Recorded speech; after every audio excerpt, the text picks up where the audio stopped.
ఓం శ్రీరామచంద్ర పరబ్రహ్మణే నమః.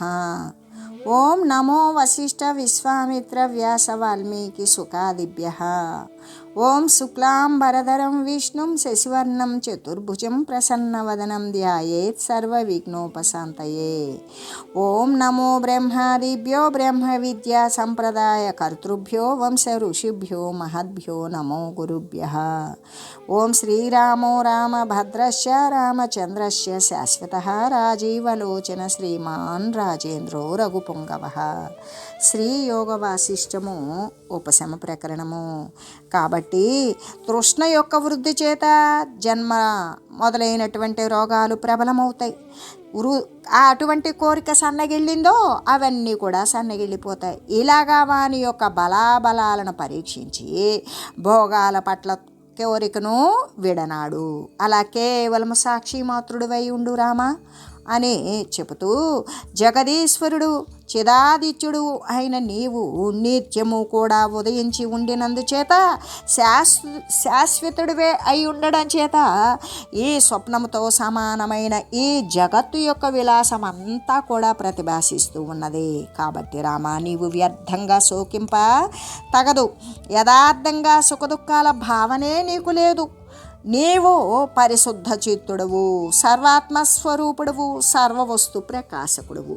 కాబట్టి పూర్వమిష్టమనిష్టం త్వామనిష్టం చేష్టమిత్యపి పరికల్ప్య త్వదభ్యాసాత్ తత్తతోపి పరిత్యజ.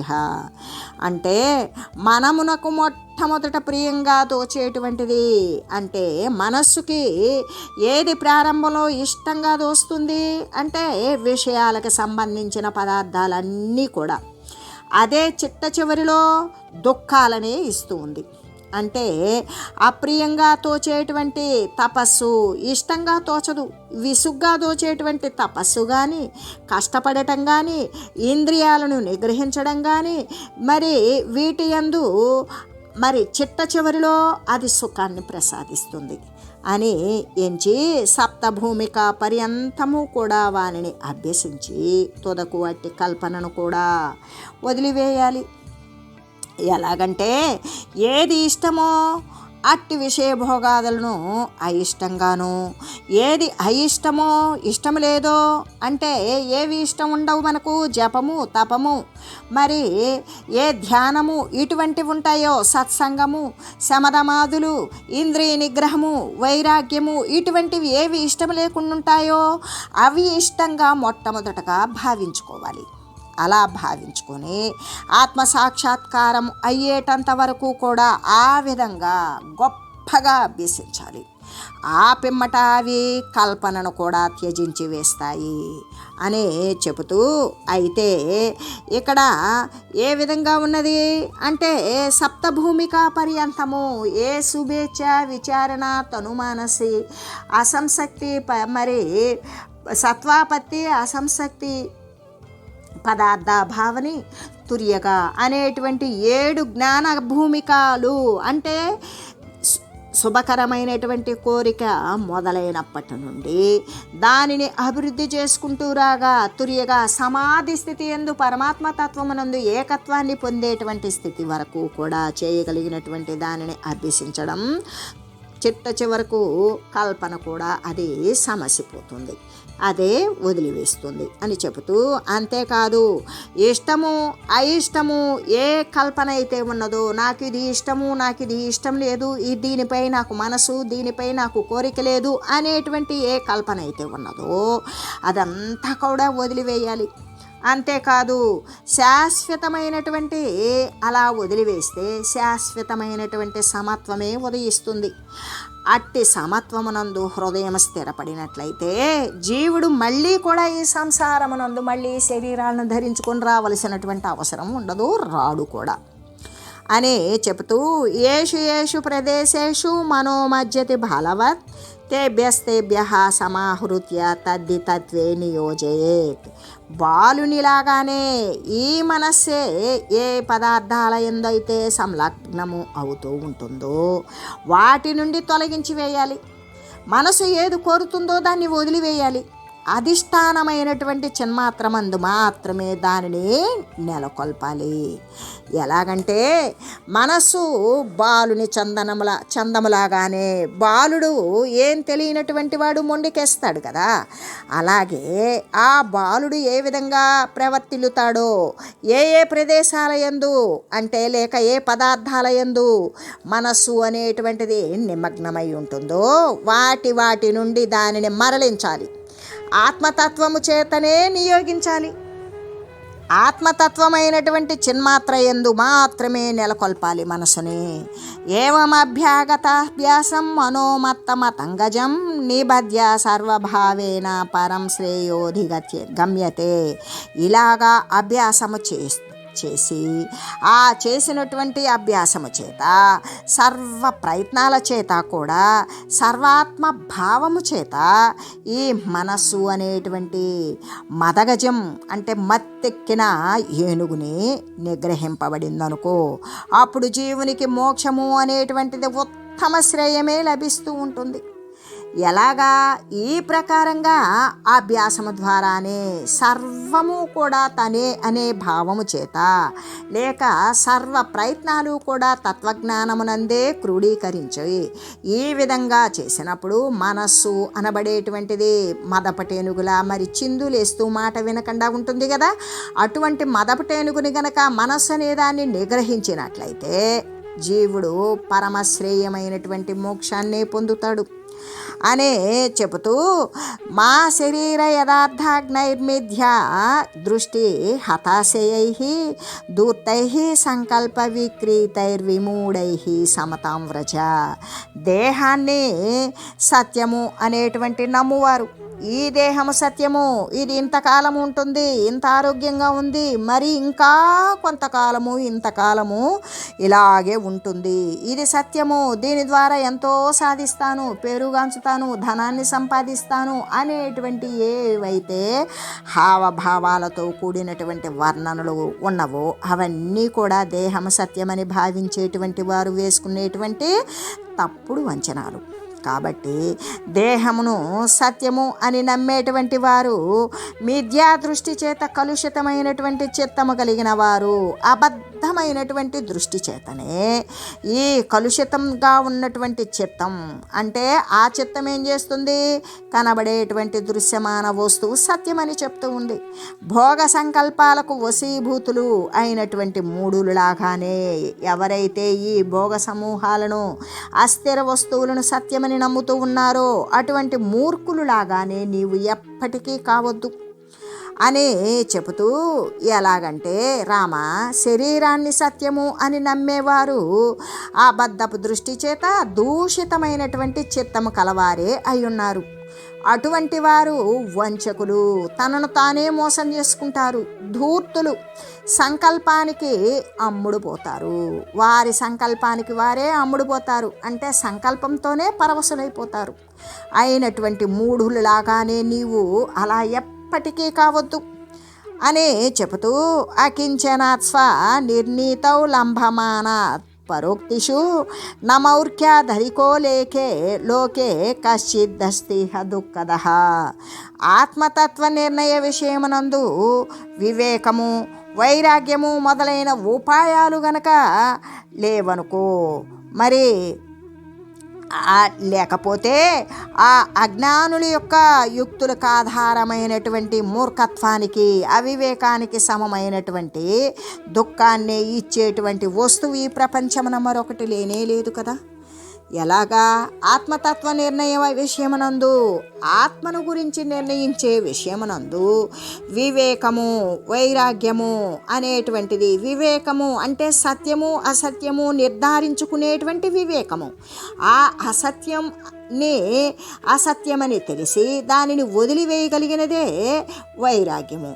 అటువంటి మొదలైన ఉపాయాలు లేకపోతే అజ్ఞానుల యొక్క యుక్తులు, వారికి కనబడేటువంటి ఆ తెలివికి ఆధారభూతమైన అవివేకానికి సమమైనటువంటి దుఃఖాన్ని ఇచ్చే వస్తువు ఈ ప్రపంచమున మరి ఒకటి ఉన్నదా అంటే లేదు.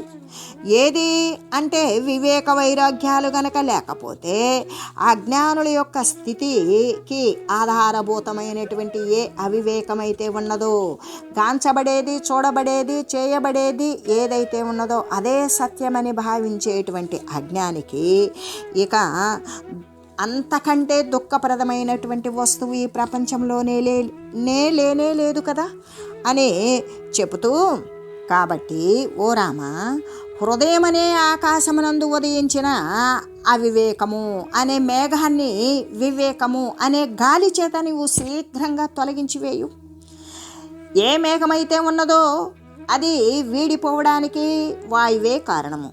ఏ అజ్ఞానమైతే ఉన్నదో దానిని తొలగదీయడానికి జ్ఞానమే కారణం. దాని చేత నువ్వు వెంటనే దాన్ని తొలగించివేయు. అంతేకాదు సత్యాస్త్రాలను గురించినటువంటి శ్రవణం చేయు.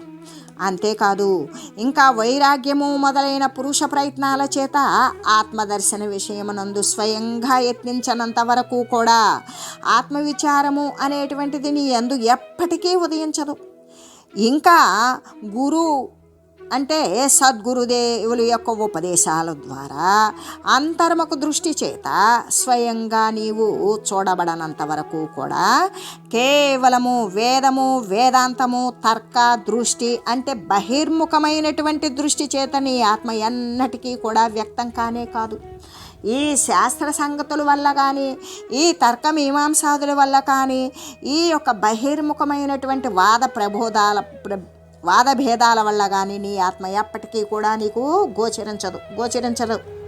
నీ ఆత్మ ఎప్పటికీ కూడా నీకు మరి గోచరపడదు.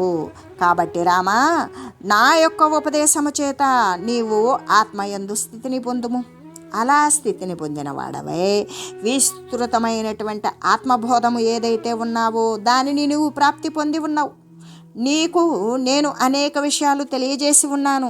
అందుకనే వికల్పరహితమైనటువంటి చిన్మాత్ర స్వరూప పరమాత్మయే దేశకాల వస్తువులు అన్నింటయందు కూడా వ్యాపించి ఉన్నది అని నీవు నా ఉపదేశము ద్వారా నీవు గ్రహించే ఉన్నావు. కాబట్టి రామ, నీవిప్పుడు సర్వసంకల్పాలను కూడా వదిలివేయు.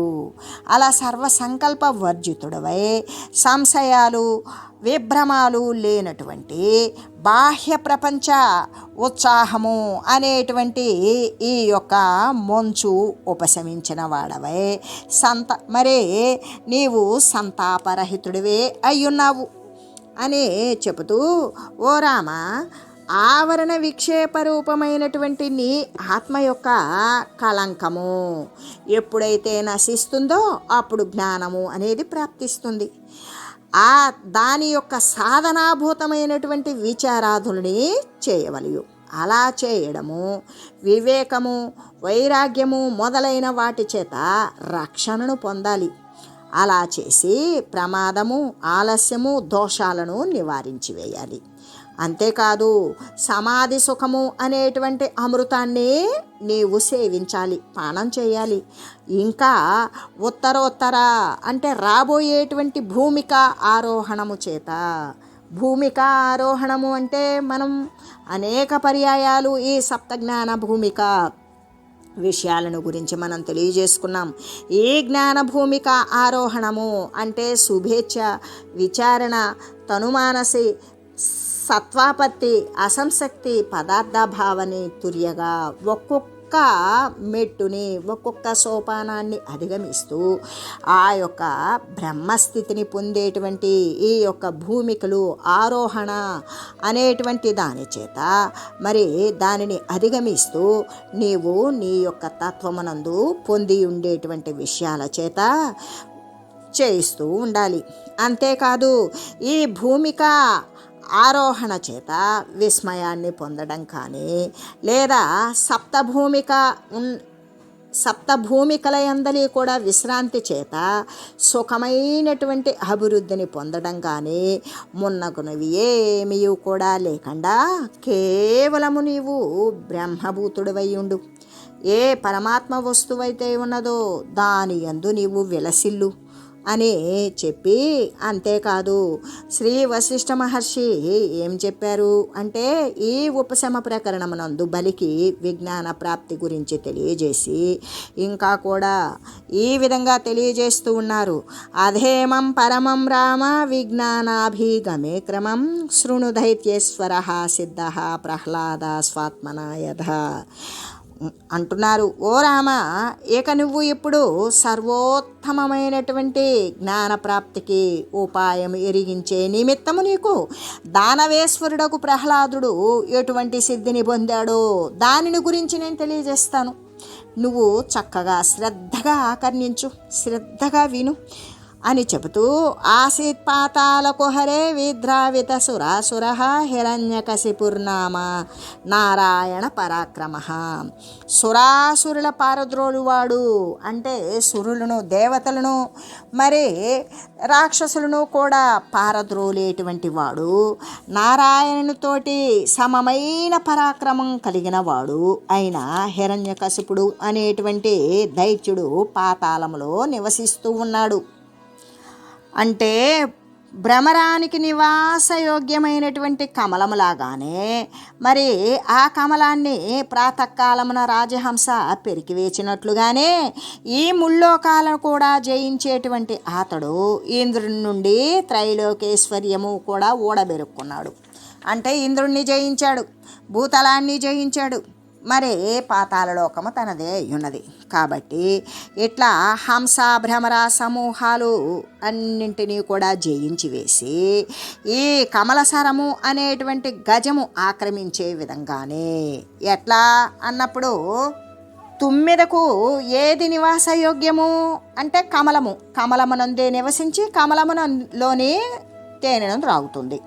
అయితే అటువంటి కమలాన్ని ఏం చేసింది రాజహంస? అదే సరోవరంలో ఉండేటువంటిది కమలాన్ని ఊడలాగేసింది, ఆ నీటి నుండి పైకి పెరికివేసింది.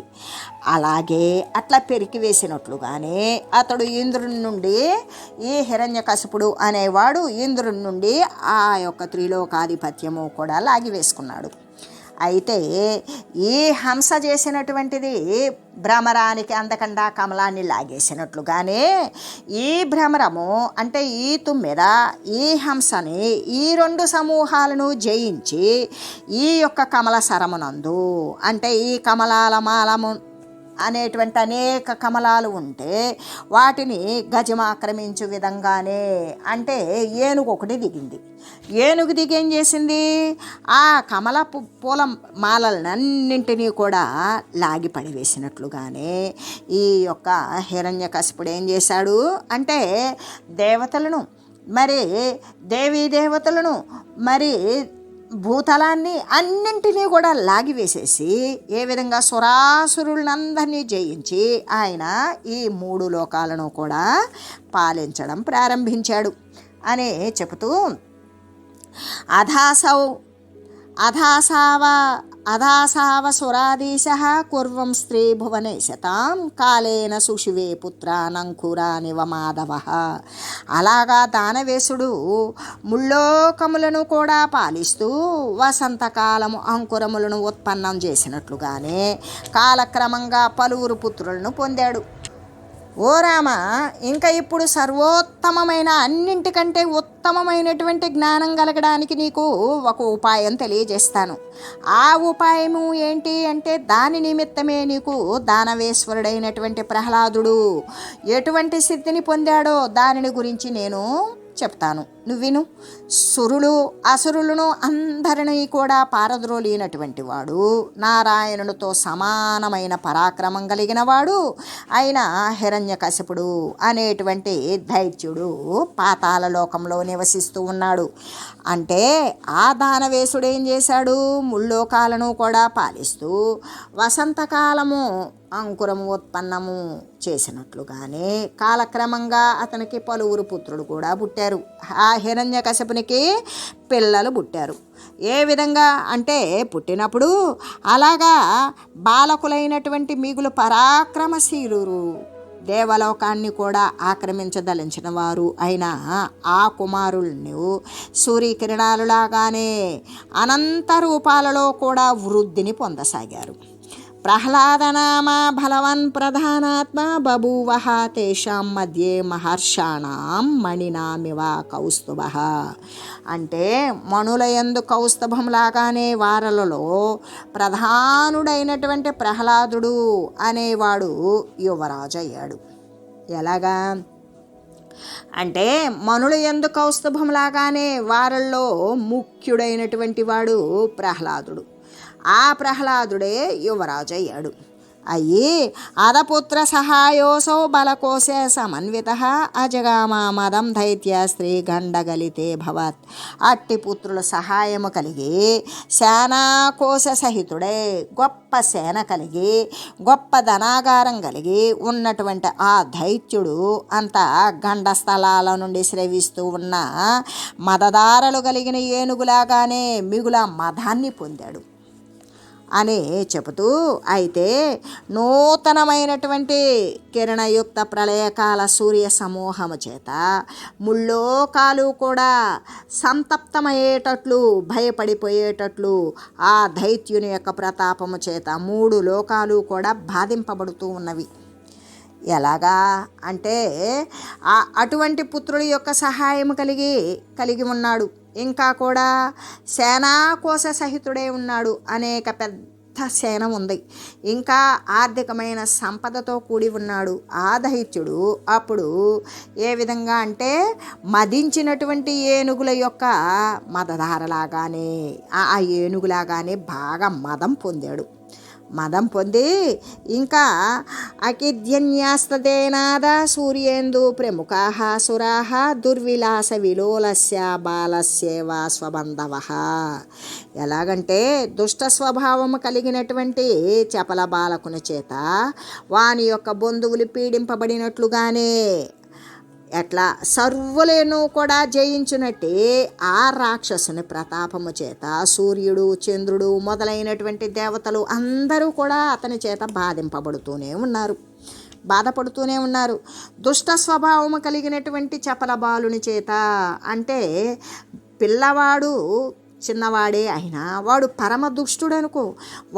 దుష్టుడైనటువంటి చంచలమైన బాలుడికి వాడికి బలం ఉండి, ఆరోగ్యం ఉండి, చపలత్వం ఉండి, మూర్ఖత ఉండి, మరి చెడు స్వభావం కలిగిన వాని చేత అతని తల్లిదండ్రులు, అతని ఇంట్లో కుటుంబ సభ్యులు అందరూ ఎంత ఇబ్బంది పడతారో, అలాగే అందరూ కూడా జయించినట్టే అందరినీ జయించేశాడు ఆ హిరణ్యకశిపుడు అనేటువంటి రాక్షసుడు.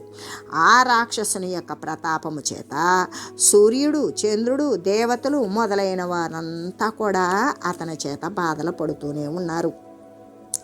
ప్రార్థయాంచక్రిదే దాజం దైత్యేంద్రే భవతేర్వదే నక్షమంతే మహంతోపి పౌనః పుణ్యేన దుష్క్రియాం. ఆ తర్వాత ఆ దైత్యేంద్రుడు అనేటువంటి ఆ రాక్షసుడు అనే గజాన్ని సంహరించే నిమిత్తం దేవతలు విష్ణు భగవాన్ని ప్రార్థించారు. ఎలాగంటే మాటికి చేసేటువంటి అపరాధాన్ని మహాత్ములైనా సరే కూడా సహించలేరు కదా. ఎలాగంటే ఆ తర్వాత దైత్యేంద్రుడు తన యొక్క గజం, అంటే దైత్యేంద్రుడు అనబడేటువంటి ఏనుగు చేత సంహరించే నిమిత్తం ఆ ఏనుగును సంహరించాలి అని దేవతలందా అనుకున్నారు. కానీ వారి వల్ల కాదు. అప్పుడు వారంతా కలిసి విష్ణు భగవానుని ప్రార్థించారు. ఎందుకంటే మాటికి వాళ్ళనందరినీ ఇబ్బంది పెడుతున్నాడు. ఆ ఇబ్బంది ఎంత మహాత్ములైనా కూడా వాడు మళ్ళీ కూడా అదే అపరాధాలు చేస్తూ ఉంటే దానిని వాళ్ళంతా కూడా భరించలేకపోతూ ఉన్నారు అని చెబుతూ, తతః ప్రళయ పర్యంత జగద్గర్జరజృంభితం దిగ్దంతిన్ దశన ప్రఖ్య నఖవజ్రాదిజృంభితం నారసింహం వపుః కృత్వా మాధవో హన్మహాసురం లసత్కటకఠారావం తురంగామమివ ద్వివపః. అలాగా ఎలాగంటే అప్పుడు ప్రళయకాల జగత్తులాగానే గుర్గురమనేటువంటి నినాదం చేస్తూ అంగ పరివర్తనాలను కూడా సలుపుచు దిగ్గజ దంతాల వంటి ఆ గోళ్ళు కలిగిన ఆ వజ్ర సమానమైన దేహం యొక్క ప్రకాశము చేత మరి శోభిస్తూ ఆ నృసింహదేహము నారసింహదేహాన్ని ధరించి కటకటా శబ్దాలను చేస్తూ విష్ణు భగవానుడు మహాసురుడగు హిరణ్యకశిపుని గజము గనక అశ్వాన్ని వధించులాగానే వధించి వేశాడు. ఏ విధంగా అంటే అప్పుడు ప్రళయకాల జగములాగానే గుర్గురుమనేటువంటి నినాదం చేస్తూ అంగ పరివర్తనము సలుపుచు అంగలు వేసుకుంటూ దిగ్గజ వంటి అంటే ఏనుగు దంతాల వంటి గోళ్ళు కలిగి రాతితో సమానమైనటువంటి దేహము కలిగి అది ప్రకాశిస్తూ శోభిస్తూ ఉండగా మెరుపులాగా ప్రకాశవంతమైన దేదీప్యమానమైనటువంటి దంతాలను దిక్కులా కూడా జ్వలింపజేస్తూ అగ్ని వంటి కుండలాలు కులపర్వతాలు ఆకృతి కలిగినటువంటి భయంకరమైన ఉదరము భుజరూప వృక్షాల చేత ప్రకంపితమై ఎగరగొట్టబడిన బ్రహ్మాండము కలిగి ముఖద్వారము నుండి బయటకు వచ్చేటువంటి వాయువు చేత పర్వతాలను కూడా ఓడబెరికేటువంటి వాడే ఈ 3 లోకాలను కూడా దగ్ధము చేయగలగడానికి ఉద్యుక్తమైన క్రోధము అనేటువంటి అగ్ని చేత గర్వీభూతుడై భయంకరమైన కంఠభాగము కలిగిన వాడై భుజాల చేత సూర్యుని కూడా ప్రేరితం చేస్తూ రోమకూపాల యందలి అగ్ని అనే సమూహాల చేత పర్వతాలను కూడా వినాశం చేస్తూ కుల పర్వతాలను త్రొవ్వి గోడ నిర్మాణం చేసేటువంటి ప్రయత్నం ఏదైతే ఉంటుందో దాని ద్వారా ఈ దిక్కుల యొక్క సమూహము చేత శోభితుడై విశాలమైనటువంటి దేహము కలిగిన వాడై మరి కటకటా శబ్దము చేస్తూ విష్ణు భగవానుడు మహా అసురుడగు హిరణ్యకశిపుని గజం అంటే ఏనుగు కనుక గుర్రాన్ని వధించినట్లుగానే వధించి వేశాడు. ఇంకా కూడా కల్పాంతమున ప్రాణికోటి సంయుక్తమైనటువంటి ఆ జగత్ సమూహాన్ని అంతటినీ కూడా అగ్ని భస్మీభూతం చేసినట్లుగానే తన యొక్క ప్రచండ నేత్రాగ్ని చేత ఆ నృసింహ భగవానుడు ఆ అసురుడైనటువంటి హిరణ్యకశిపుని యొక్క నగరాన్ని కూడా కాల్చివేశాడు. అయితే ఆ విద్యుత్తుతో కూడినటువంటి మేఘగర్జనలు కలిగి ప్రళయ వాయువులాగానే విస్తృతమైన నృసింహుడు అనేటువంటి వాయువు విజృంభించగా దిక్కులు యందు అంతటా కూడా అగ్ని అనేటువంటిది రగులు కొనడం చేత మరి దోమలన్నీ పారిపోయినట్లుగానే ఆ దానవులంతా కూడా పారిపోయి ప్రకాశరహితమైనటువంటి దీపంలాగానే అదృశ్యమైపోయారు. ఆ తర్వాత నాయకులు లేనటువంటి రాక్షసులు ఆ యొక్క భస్మీభూతాలైనటువంటి అంతఃపురాలను కలిగిన ఆ పాతాల ప్రళయకాల విదగ్ధ జగంబులాగానే ఉండిపోయింది అని చెబుతూ అయితే అకాల కల్పాంతములాగానే తోచిన ఆ సంగ్రామమునందు హిరణ్యకశిపుని వధించి అప్పుడు ఆ దేవతా సమూహానికి ధైర్యాన్ని చెప్పి వారి చేత అతి ఆదరము చేత పూజితుడై విష్ణు భగవానుడు వాక్కుకి అగోచరమైనటువంటి తన యొక్క నిజ పదానికి వెళ్ళిపోయాడు. ప్రహ్లాదుని చేత పాలితులను మృతి నొందగా అంటే ఇక హిరణ్యకశిపుడు చచ్చిపోగా ప్రహ్లాదుడే రాజు అయ్యాడు కదా. ఆ ప్రహ్లాదుడి చేత పాలించబడేటువంటి వారు శేషించిన వారు అయిన దానవులు అంటే నీరు తగ్గిపోయిన చెరువులో పక్షులు సమీపించినట్లుగానే ఆ భస్మీభూతమైనటువంటి ఆ ప్రదేశాన్ని సమీపించిన వారే బంధువులు నశించినందుకు మిగులా పరితపిస్తూ మరి మృతి చెందిన తమ యొక్క ఆ బంధుగణాలకు ఊర్ధ్వ దైహిక క్రియలను చేశారు. అంటే చనిపోగా మిగిలిపోయినట్టు ఆ బంధువర్గాన్ని ప్రహ్లాదుడు క్రమంగా శాంతపరిచాడు. అంత శోకాలతో సంతప్తమైన మానసులకు ఆ అసుర నాయకులంతా కూడా బొమ్మలో ఉన్నటువంటి చిత్రంలాగానే మరి విదగ్ధ శాఖ పత్ర సహితమైనటువంటి వృక్షాలులాగానే నిశ్చేష్టులైపోయారు అనే ప్రహ్లాద విశ్రాంతి అనేటువంటిది ఉపశమ ప్రకరణమునందు శ్రీ వశిష్ఠ గురుదేవులు తెలియజేస్తూ, ఓం మంగళం శ్రీ గురుదేవాయ మహనీయ గుణాత్మనే సర్వలోక శరణ్యాయ సాధురూపాయ మంగళం. ఓం మంగళం కోసలేంద్రాయ రామాయ రామభద్రాయ చక్రవర్తి తనూజాయ సార్వభౌమాయ జానకీ వల్లభాయ శ్రీరామచంద్రాయ మంగళం. ఓం తత్సత్.